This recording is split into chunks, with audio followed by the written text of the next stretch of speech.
Hi, I'm CeLillianne Green, and I'm going to do a poem today entitled She Rose in tribute to African American women in this Women's History Month of March 2021. She Rose.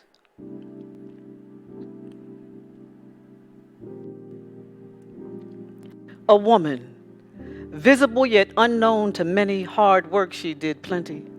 From sunrise through sunset, plantation fields tasted her sweat. Fields of cotton, tobacco, rice, and sugar cane. These crops knew her footprint, knew her pain. The pain of a black woman enslaved. In Africa, her seed was born. From Africa, her ancestors were torn. Through the Middle Passage she came, stripped of her culture, stripped of her name. Enslavers brought this woman to her knees, disregarded her tears and pleas, enslaved her children, alienated her mate, claimed the brutality of slavery was the African fate.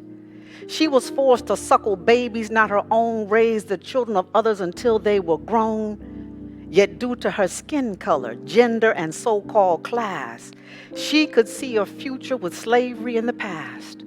That future too many did not live to see, but she knew one day her descendants would be free. In the meantime, she rose. She rose as a heroine unnamed to most. About her life she could not boast.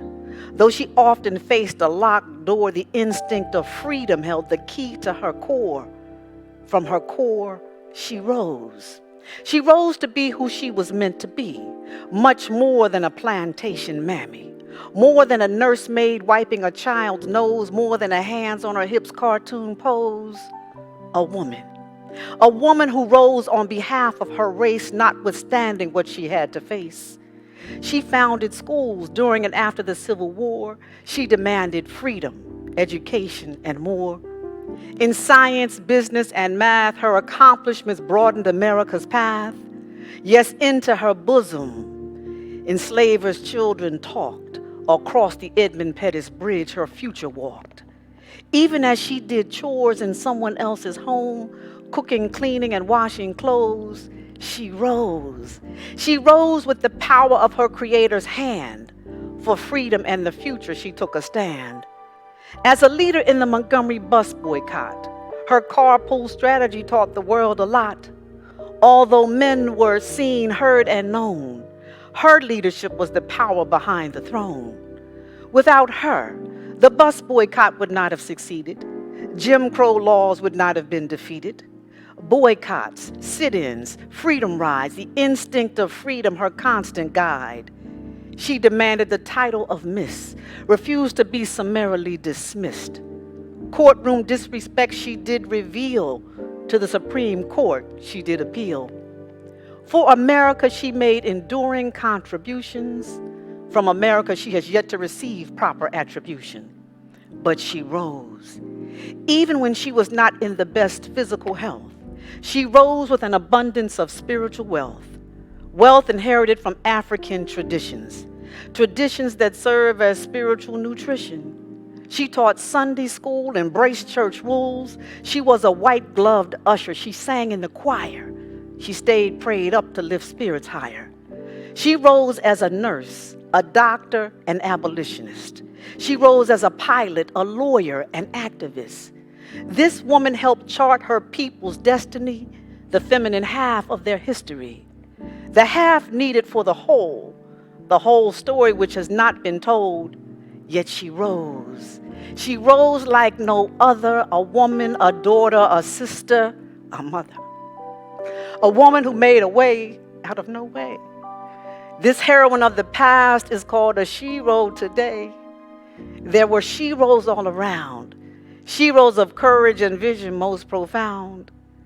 They were hidden in plain sight, working hard day and night, working to bury racism and hatred in concrete tombs, working for children yet born from future wombs. Their names many have not heard, yet these women prove the status quo was absurd. Women of substance without pretension, black women who deserve honorable mention. These women are she-ros of American history.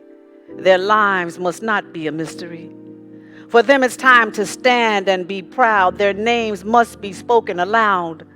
There are countless sheroes to acclaim, and these are some of their names: Lucy Hughes Brown, Mary Hamilton, Rebecca Cox Jackson, Nettie Langston Napier, Charlotte E.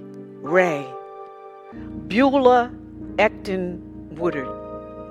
Remember these sheroes, research their deeds, honor them as models of how to proceed.